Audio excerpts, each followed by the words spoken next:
Nintendo 64 racing game buying guide. Start off with the Formula One racing games. Now these are all going to be based off of single player and no multiplayer, just single player. And also they're all third person view and automatic drive. And they're mostly going to be based off of gameplay, not graphics or audio quality, just the gameplay mostly. So let's get into it. So we're going to start off with F1 pole position. I'm going to rank this one the lowest for the Formula One racing games. Then my next favorite would be F1 World Grand Prix. And then my favorite out of the three would be Monaco Grand Prix. Now basically all three of these games are the same game. In other words, each of them have about 20 levels. 15 out of the 20 levels are pretty much the same level. So they're all three of them are about the same game. F1 pole position, it has worse graphics and worse steering, so I don't recommend it. World Grand Prix, it has about just as good graphics as Monaco Grand Prix and good steering. But there's one major problem, is that you have to do the qualifying round. And basically, if you do the qualifying round and you get, like, let's say first place in the or let's say fifth place, and you do the race, the actual non-qualifying race, like the actual race, you might only move up like 2 places. So the qualifying round kind of matters in this game. That's why I don't like it. So out of the three, I recommend Monaco Grand Prix. Now there's a fourth one called Indy Racing 2000. And it's basically just as good. Or what I mean is that it has half Formula Racing and half NASCAR. Now when it comes to the Formula Racing, I prefer Monaco Grand Prix. Because this game feels more like a remote controlled car. And it's okay, but I like it more for its NASCAR. So comparing the NASCAR, we got NASCAR 99 and NASCAR 2000. Now out of these two games, they both have about 20 levels each, and 15 out of those 20 levels are basically the same level. So they're basically the same game. Now what's the difference is in NASCAR 2000, they added an air draft system and they changed the music and the graphics are a little bit better. Other than that, there's not much difference between these two games, so the better one would be NASCAR 2000. But out of those two, now these two are more realistic, but out of those two, I like Indy Racing 2000 better. It only has 11 NASCAR tracks, but because of the air draft system, it makes this game really fun, so I'd really recommend you check this one out. So that's pretty much done with that genre. We're going to move on to another genre here. So now we got the dirt bike genre. So we got Supercross 2000, Jeremy McCroft Supercross 2000, Excitebike 64, Top Gear Hyperbike. Now, you're probably wondering, are these two games the same? And that would be no. They have kind of the same name, but they're not the same game. They both have 20 levels each, but this game here has 20 indoor levels, and this game has 10 indoor and 10 outdoor. And they're both different games, and they both have different levels. So they don't have like the same level. Now, this game's the only game I don't recommend. It's basically, the main reason why I don't like it is because when you're making a turn, you kind of get stuck in the turn, and it's kind of slow, and I don't like it. This game's alright. It's okay. And the best version of this, by the way, for Monaco Grand Prix is on the Dreamcast. And then we got Excitebike, which I do recommend, and we also have Top Gear Hyperbike, which I also recommend. There are all three of these I like. Now, if I had to rank which one I like the best, I mean, when we're going for like realisticness, I'm probably going to have to go with Excitebike 64. But I probably still like Top Gear Hyperbike better than Jerry McCroft Supercross 2000. Now, all three of these have a track editor. This game does not have a track editor. The track editor in this is okay, and you can only make indoor levels. This one's a little bit better, and you can make indoor levels. And this one's just as good as Excitebike, and you can make outdoor levels. So all three of these I would recommend. They're all good games. So let's go ahead and talk about the rally games now. Yeah, MRC, Rally Challenge 2000, Top Gear Rally. Oh, almost lost one there. V-Rally Edition 99, and Top Gear Rally 2. Now, MRC is not a good game. It only has about 3 levels, And there's two paths that you can take. You take an on-road or an off-road path. And there's a few vehicles you can choose, but like if you're going to take the off-road path, there's only like one good vehicle if you tweak the vehicle settings. It's not a very good game. I don't recommend it. Rally Challenge 2000 has like 9 levels, and the steering is not that great. The graphics aren't that great. Excuse me. And I don't really recommend that game either. Top Gear Rally, it only has 4 levels, and the only other stuff that you can do in this game is basically, you know, once you beat the 4 levels, you can then play it in reverse and play it with different weather effects. Otherwise, I don't recommend this game. It's not that good either. Now these two I would recommend. These are the two best rally games. V-Rally Edition 99 and Top Gear Rally 2. Now V-Rally has about like 50 plus, somewhere around there, levels, has a lot of levels. The main downside of this game has really bad graphics, probably the worst graphics for racing games. And you also have to put it on easy difficulty just to have good steering, because the higher difficulty, the harder the steering is. So I think this game was designed for a steering wheel. I'm not sure if there was an option in the settings. So there's that. And then we got Top Gear Rally 2, which a lot of people don't like this game, but I do. Now, the reason why a lot of people don't like this game is because it's the damage system, but I played with the damage system on because that's one of the reasons why I like this game. And if you don't like the damage system, you can turn that off with a cheat code, or you can go into the multiplayer, which doesn't have a damage system on, and you can still play the same levels from the single player. And this only has 4 levels, but they're randomized. So if you play like level 1, level 1's always going to be level 1, but when you go to level 2, it might use the same track, but it's going to be like different. So overall, these are the two best rally games, and I'd recommend both of those. So let's go ahead and go to snowboarding now.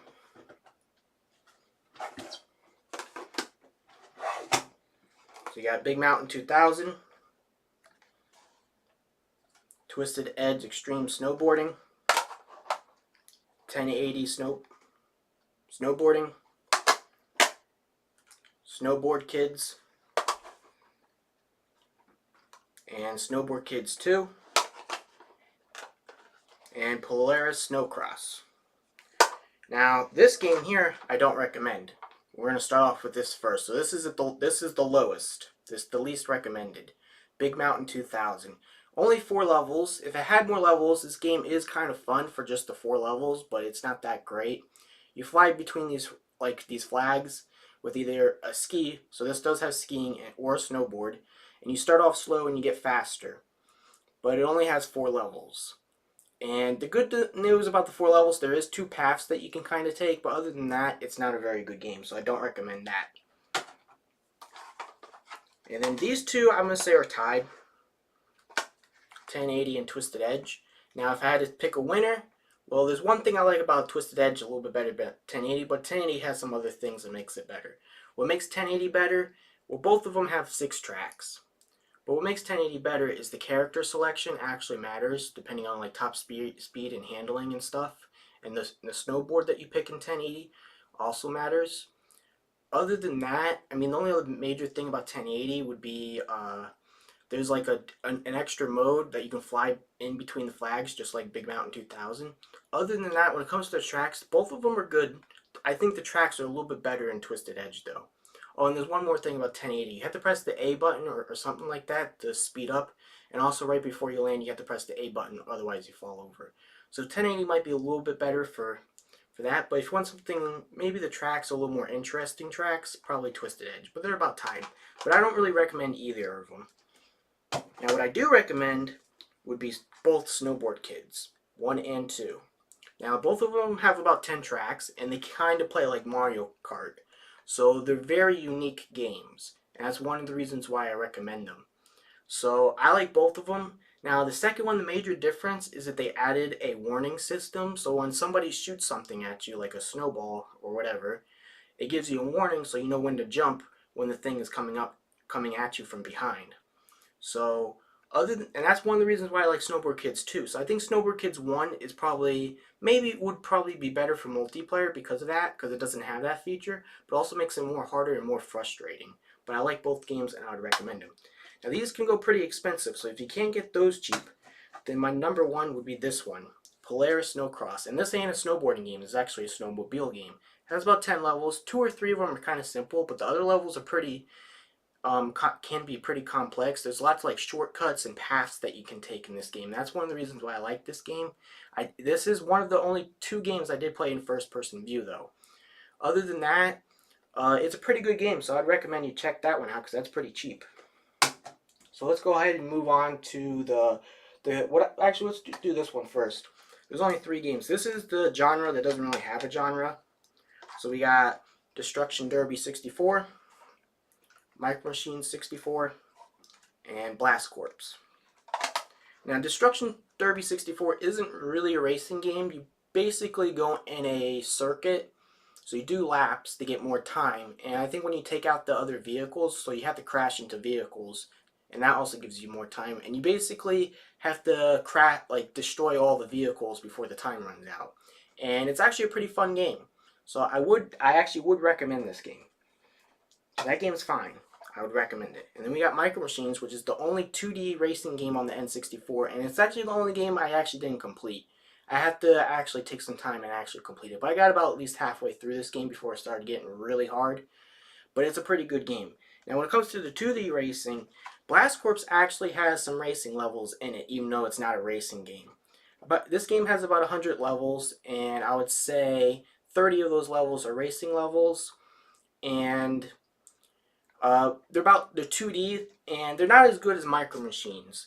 So this game isn't really a racing game, so I don't really recommend it for racing. I recommend it for what else you can do in this game, and this is a really good game, and I'd recommend both of these games. So now that we got that out of the way, then we'll go to what I like to call the Cruis'n USA genre. So we got California Speed. This pile is kind of big, so I'm just going to talk about each game. So California Speed basically is kind of like a Rush, a Cruis'n USA style version of Rush. It has around like 10-15 levels, and the main reason why this is at the lowest of the list is basically because it's easy, and that's makes it pretty boring, so I don't really recommend that game. And then the next 3 games are going to be the Cruis'n games. Now, my honorable mention is going to be Cruis'n USA, but I got some other games I actually like better than the Cruis'n series. But my least favorite here would probably be Cruis'n Exotica. It has the same problem as California Speed. It's easy, and that makes it kind of boring. And then Cruis'n World is about equal with Cruis'n USA if you play the Cruis'n mode. Now there's a circuit mode in this one where you don't have to dodge any traffic, and that mode is really boring, and you have to play that mode just to unlock things and beat the game. But if you're playing it just for fun and play the Cruis'n mode, then the Cruis'n mode in Cruis'n World is probably better than Cruis'n USA. But if you're playing like the circuit mode in Cruis'n mode versus the Cruis'n mode in Cruis'n USA, I'd rather recommend Cruis'n USA. And I think I like the music a little bit better in this game anyways. But my first actual honorable mention is Off-Road Challenge. It's basically Cruis'n USA, but off-road. So it changes the steering. And that's one of the reasons why I like this game. And it's also more difficult. But other than that, it's a pretty good game. So that's my first honorable mention. But let's get my first recommendation. And that's going to be Hydro Thunder. It's kind of simple game, sort of. It's maybe a little more casual. Well, actually, the other ones, all the Cruis'n games are pretty casual. But this game is pretty fun. I really like this game. It has about 10-15 levels, just like the Cruis'n games. And it's pretty fun. And then the other one I want to talk about here in a subcategory is Wave Race, the only other racing game on the N64. This game's kind of short, only about 8 levels, but it's fun. And because it's fun, that's why I recommend it. So these 2 I do recommend. Now this one you can get on the Dreamcast for cheaper, so I'd recommend that. It's the best graphics version on the console. Or if you're on the GameCube, PS2, or Xbox, there's a game called Midway Arcade Treasures 3. It has a game collection that has Hydro Thunder, Off-Road Thunder, maybe like 1 or 2 other games, I don't know what they're called. But they also have Rush 1 with the bonus level and Rush 3. So I don't really recommend you get it on the N64. Either get it on the Dreamcast or that game collection. to get Hydro Thunder. And then the number one recommendation here, which is the best out of all of them, would be Road Rash 64. Basically, this is the most fun of all of them. It has like a Cruis'n USA style, so you get like 5 stages. Each stage, you have to play like 8 or 10 races. So once you get to about stage 3, 4, or 5, that's when it really starts to get hard. So it starts off easy, so nice and casual, but then it gets harder. So dodging the traffic becomes really fun. And then they also got like power-ups in this game, and you can hit the other bikers, which is kind of like an added bonus that makes it more fun. So that's why I like this one the most. So let's go ahead and talk about this genre next. So we got, this is what I call like the on-road racing games, just the normal racing games. So we're going to start with my least favorite, Automobile Lamborghini. Not a very good game. It only has 3, 4, 6 tracks. I kind of forget exactly how many. But it's not very good. The steering's not great. The graphics are not great. The gameplay is not great. So I don't recommend this game. And then we got GT64 Championship Edition. This game only has like 4 or 6 levels. And just like the Formula 1 racing games, this has about like 2, maybe 3, maybe only 1. I can't remember how many. Tracks that are the same in the Formula 1 racing games. And other than that, you're better off with buying that Monaco Grand Prix than this game. Because this game has like 2 tracks from the Monaco Grand Prix and 3, newer tracks. But other than that, it's not that good of a game, so I don't recommend it. Now there's this next game, which I gotta pull out this other game right here for a second. This next game we got is Top Gear Overdrive. This game only has about 6 tracks and has kind of like an RPG system. So, you start slow and you get faster, while you unlock more cars and stuff. It's actually an okay game, but I don't recommend it because you're better off getting Top Gear Hyperbike. Basically, both of these start slow, but they get really high speed fast. So that's one of the reasons why these games can be pretty good. But overall, I don't really recommend Top Gear Overdrive because it only has 6 tracks. I rather recommend Top Gear Hyperbike. It's much, much better. It has about 13 dirt bike tracks and then like 7 motorcycle tracks, which, by the way, I forgot to mention, Excitebike has about 20 tracks, 10 indoor, about 10 outdoor, something like that. So I forgot to mention that. And then a lot of people hate this game, but I actually like it.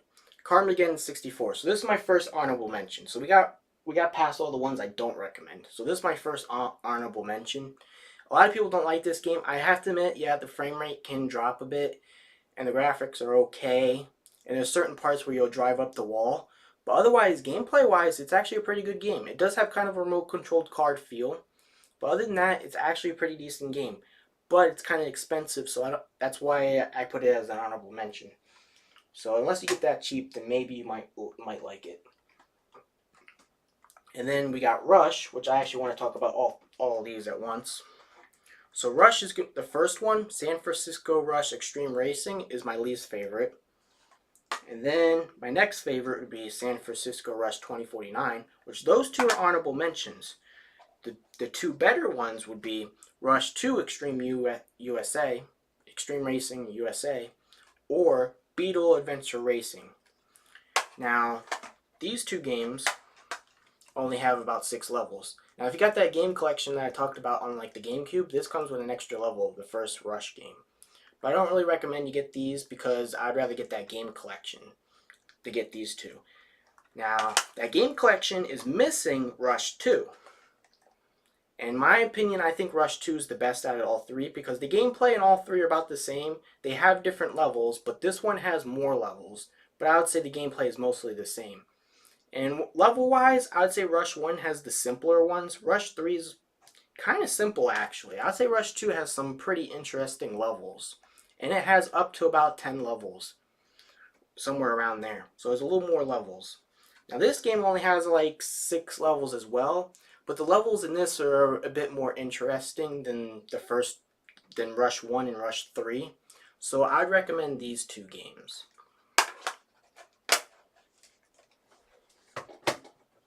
Now, out of the series, these are my 3 favorite on-road racing games, So that'd be roadsters. Now, just like Monaco Grand Prix or the Formula One racing games, this is like the only other racing game other than the NASCAR where you can actually go into the pit stop and change your tire to weather tires when it's raining, and when it stops raining, you have to change back to dry tires. So that's one of the reasons why I like this game. It has some nice levels, some nice racing. I like it. And it kind of has like an RPG system as well. So, you start slow and you get better vehicles as you go along. And then we got Ridge Racer 64. Now, this is the only other game I had to play in first-person view, but it's a pretty good game. I would recommend this game. And then my favorite game here, probably I would take over these two games, would be World Driver Championship. It's basically the Gran Turismo for the Nintendo 64. So this is my favorite game here, and it's a pretty good game. Has a lot of levels. So let's go ahead and move on to the next genre.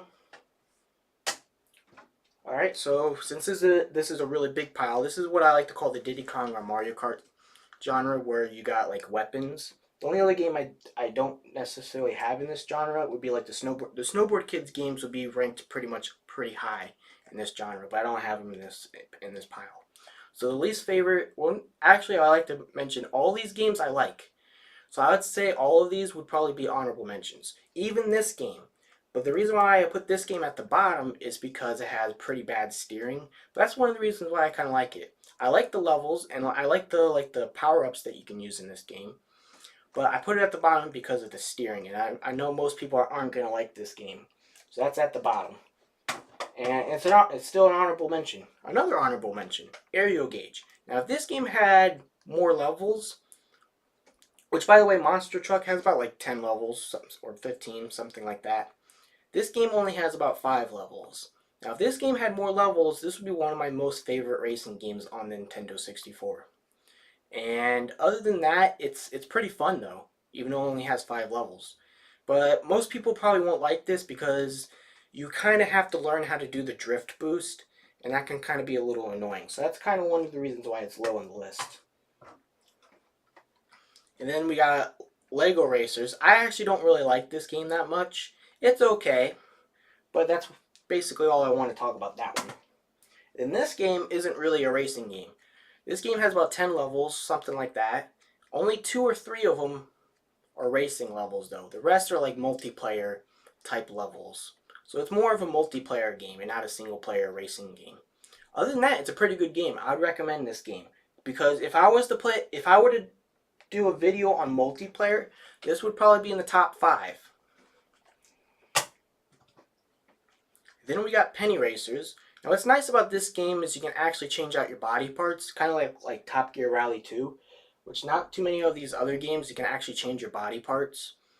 So, and like the dirt bike games, this is the only other game that actually has a track editor. I don't think it's all that great because I haven't really messed around with it much, but otherwise it's a pretty good game. It's pretty easy, so that's nice. It's an honorable mention. And then we got Revolt. This game's okay. But other than that, it's about like 10 levels. So yeah. And then what I like a little bit better than that would probably be Scars. This game is kind of like a hidden gem on the Nintendo 64. And it's actually pretty good. But it's okay. It's still an honorable mention, not a recommendation. And then another honorable mention is going to be Midway Speedway USA. This is kind of like a Mario Kart clone. It plays like Mario Kart, but it's not as good. So it's okay, but not that great.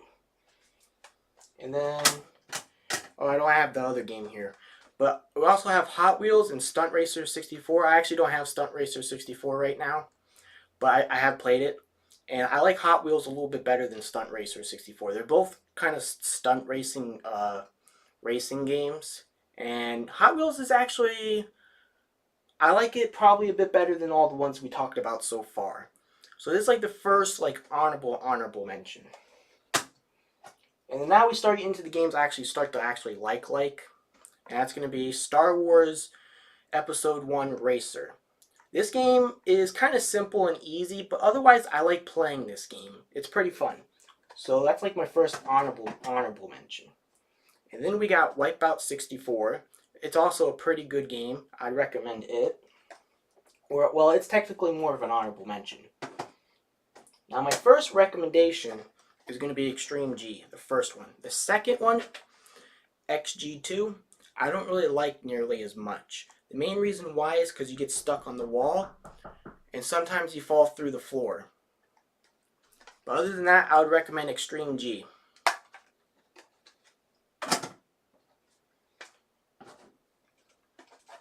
And then we got Mario Kart 64. This is basically the best multiplayer game that you can play, so I definitely recommend that. And then what I like for single player, I would rather take F-Zero X over Mario Kart. It's a pretty good game, so I'd recommend that. And then my favorite two is going to be Iggy's Wrecking Balls and Diddy Kong Racing. And basically, Iggy's Wrecking Balls is basically like one of the best hidden gems on the Nintendo 64, and it has about 120 levels. It's a really good game, and it's the only other game here that's pretty unique other than like Micro Machines. So other than like Micro Machines, this game is probably the only unique game on here, and it's really, really, really good. So I definitely recommend this. And obviously, everybody recommends this game because it's pretty darn good. And basically, that covers everything. Now, if I had to pick 10 games here that I would put in my top 10, not in any particular order, but if I had to pick my 10 favorite games, I would definitely have Iggy's Wrecking Balls in my top 10, Diddy Kong Racing, F-Zero, Mario Kart 64, Extreme G, World Driver Championship, Ridge Racer 64, Road Rash 64, Hydro Thunder, and how many is that so far? 1, 2, 3, 4, 5, 6, 7, 8, 9, so I gotta pick one more. So, I can only pick one more? Yeah, I can only pick one more. So I'm gonna go with Excite Bike. So I'm gonna go with Excite Bike. And Excite Bike. So those will be my top 10 racing games on the Nintendo 64. So now if I had to do a little more extra comparison, most people are not going to be too interested in the Formula 1 racing games, and probably the NASCAR games, most people don't really care, or the rally games. The dirt bike genre, I like a little bit more. The cruising genre, some of them are kind of boring, besides those top ones that I recommended. So the dirt bike and the cruising genre, I like a little bit more. And then we have the on-road racing games and like the Mario Kart style, which most of those made it into the top 10. So other than that, thank you for watching, and I hope you enjoyed this video. Thank you.